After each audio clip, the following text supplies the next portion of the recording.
I'm Jenna. Welcome to Fruition Farm, and today I was kind of planning a garden tour, but with it being so early in the season, it's not really a whole lot to look at. So it's kind of going to be a tour more like this is what we're looking forward to. It's an exciting time because things are just starting, like we're transplanting things are starting to come up. So that's super exciting, but the most excitement is in what the future holds and what we're going to get out of this. So I want to go ahead and just kind of take you along, show you the progress of what's going on in the garden so that we have a reference point of where we started to where we end up at the end of the summer. First, we have our cucumbers. And if you've been here for my previous few videos in the garden, I have shown you these cucumbers all the way down. So here we have pickling cucumbers. I had direct sowed a bunch and a few came up, but then something ate them, some bugs. And then down here, I'll show you, I'm really excited about this. Right here, I have some cucamelons. I have not grown cucamelons before, and I transplanted 8, and I have 4, well, I technically have 5, but one doesn't look too hot, and another one is really struggling. So I definitely have 3 that look good, and then I just have 2 that I don't know about. And then down here, I have slicers. I need to start some more. I tried to direct sow, like I said, the bugs were getting them right away. So I think what I'm gonna do is go ahead and just start some more in trays and then transplant when they come up big enough to be able to not die immediately. And then I have put in some basil at the end of my tomato rows right there. In this beautiful patch of soil, it was compost on top of, well, just this hard packed dirt. Hopefully it comes up. We have put popcorn all in this section. We have direct sowed some wildflowers right here, and then that's some marigolds that we have transplanted. And we have a bloom starting, a bud. I don't know. The lighting out here is kind of rough right now this time of day, so I don't know if you guys could actually see that. But anyway, we have that marigold coming up. The other thing we have is our 183 tomato plants all on these trellises. They are doing great. They're starting to come up. I'm breaking off these bottom branches. I need to come through and do this on all of them. I've picked a few here and there as I've been walking through. But I'm gonna keep the branches up a good probably 12 inches or so, maybe farther off the ground. I'm also pulling off any buds that are starting because I don't want these tiny plants. You can see they're not even a foot tall. I don't want these tiny little plants trying to form tomatoes when they're not even big enough. So my goal is to continue to prune off any blooms until they get to be a couple feet tall, because they'll put more energy into growing a thicker stem and then when they're bigger they can support more tomatoes. So I'll get a better crop, a better harvest. Here's my pitiful row of okra. I don't even know if you can see it, and as you can see, we have dusted everything with diatomaceous earth. Last night I was like, I'm doing my garden tour tomorrow and I'm making everything ugly. But we had aphids really, really bad. Like we had, Derek found these 3 eggplants the other day at the store and picked them up for me. And you can see where they're eating on really bad. And last night, I mean, there were thousands of little aphids all over them. So we just got the DE. We actually picked it up yesterday and DE'd it, and it seemed to have helped already. I mean, they were running in it. So if you don't know what DE is, it's diatomaceous earth. It is basically microscopic shells that it's like powder to us, but to little bitty bugs, it's shards. And so as they crawl through it, it kills them. It's kind of brutal, but they're brutal in my plants, so I'm okay with that. So we have my pepper rows. They're doing well, just coming up. We planted, now this is what's funny. Oh, hi Jacob. Hi. We have pinto beans in this row and green beans in this row. And we were not methodical or careful. We just scattered them, and yes, they are extremely thick.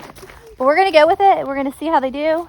So we have these, they look pretty good. They look really good right now. They didn't have much bug pressure yet, so we didn't DE them. We were waiting to see how they did, if we got rid of the problem on the other plants. I didn't really want to come through and DE them unless I had to.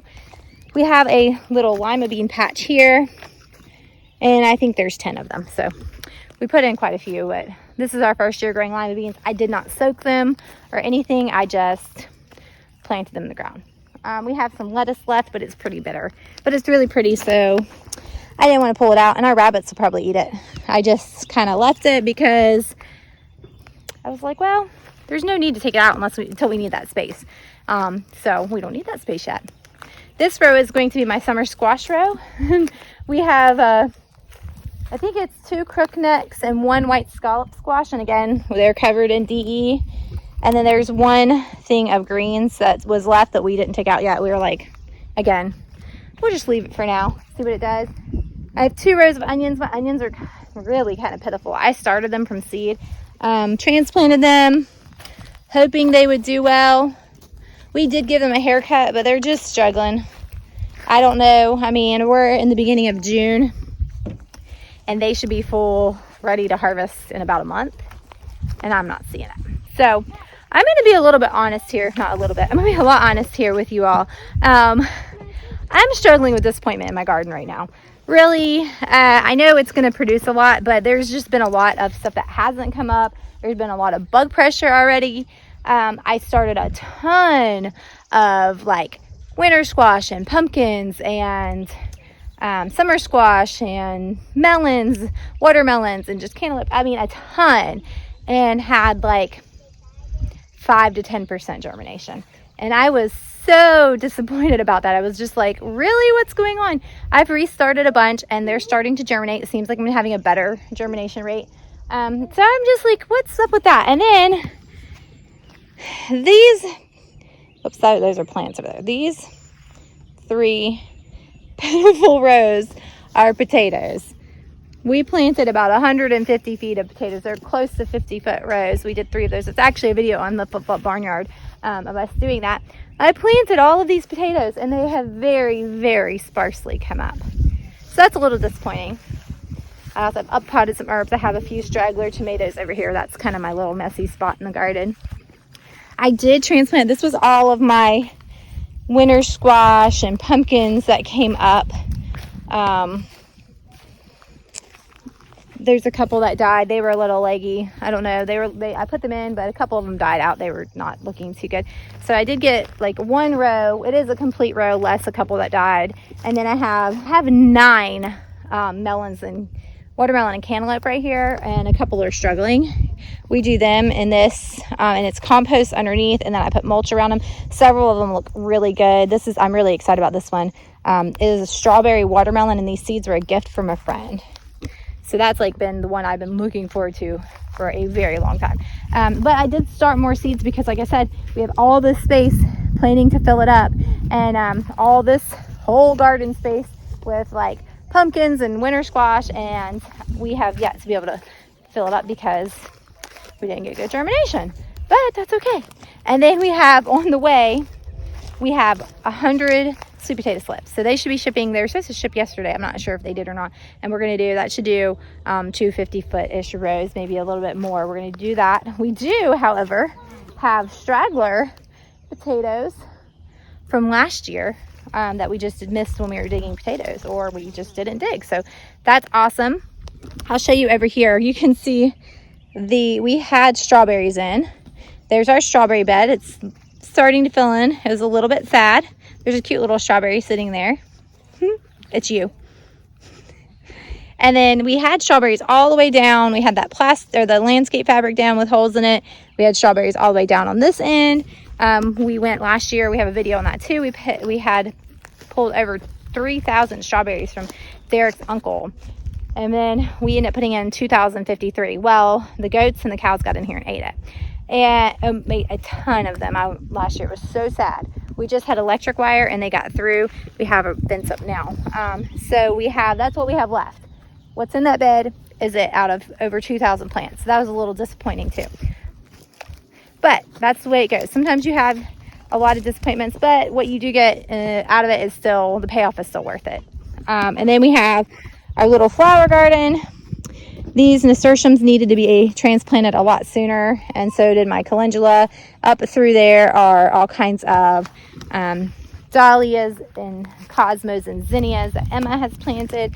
They are mostly doing well. There were quite a few that had too much pest pressure and ate them, or were just missing. We think we have a bunny coming in here too and eating stuff. And then over here we have sunflowers in this area.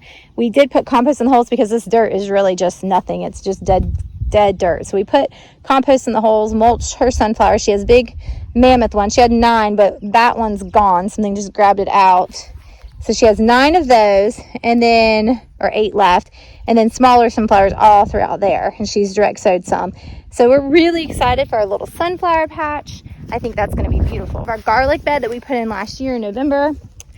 This is my first year growing garlic. In all the years I've been gardening, I've never grown garlic before, and I'm super excited. I hope that it's forming beautiful heads under there. I don't know what it's doing for sure, but I'm really hoping that it's going to be really nice garlic. We still have our broccoli right here, and we have over here, we have cabbage and celery and a lot of weeds and Brussels sprouts. It is definitely late in the year for that stuff. We started kind of late. It's definitely late in the year. It might get too hot for them to be able to form heads, or it might end up being really bitter. We do have some row cover. We just haven't put it on yet. That's like on the immediate to-do list. We need to get that done. So we have that. We're going to row cover these 2 beds. And then this bed, we have direct sowed. We have a lot of weeds. We've direct sowed dill, so it should start coming up really soon. And we have a few radishes left and a couple of beets. We planted a lot of carrots and a lot of beets and stuff, but nothing came up. We hadn't amended that soil since last year, and we had just put in the soil that was there. It was supposed to be, it was bagged organic soil, but it just really did not perform well. So we went ahead and added compost to this end because we had radishes on that end. And then we planted the dill on that. So hopefully it'll come up really well.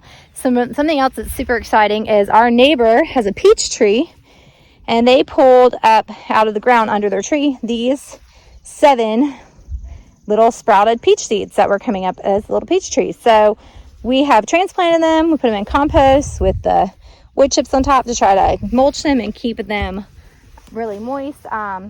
We're gonna, hopefully they will do really well. And Derek also, he's not here this morning. He had to go haul a tractor for somebody, but when in hauling the tractor, he ended up with a cold hardy fig tree. So we're super excited about that. So we'll hopefully, it looks like we have a little orchard starting right here. And then last but not least, it's my comfrey. I had split into 3. I've had this comfrey for 3 years, and it's been in a pot, so it hasn't ever like spread very much, and it has been eaten down to almost nothing. I don't know how many times by cows and goats, and the cows were just in here a few weeks ago. They got in here because the gate got left open, and they just ate the whole top off. But obviously the comfrey came back, so I split it into 3, plant it in the ground so that it can have more room to grow and spread. And again, we put compost in the holes and mulched them. Emma had a lot more, much more mature sunflowers that she had started, but cows bit the tops off of those too. So moral of the story is keep animals out of your garden if you can at all possible, because they will destroy your garden. But anyway, this is the garden for the summer of 2022. It should take off. It should be really good. I didn't mention our sweet corn. We are planting that. It's going to be way over yonder on the other side of the property. We are getting ready to start that this week. We need to get that in the ground. So that's going to be a whole other project and a whole other thing.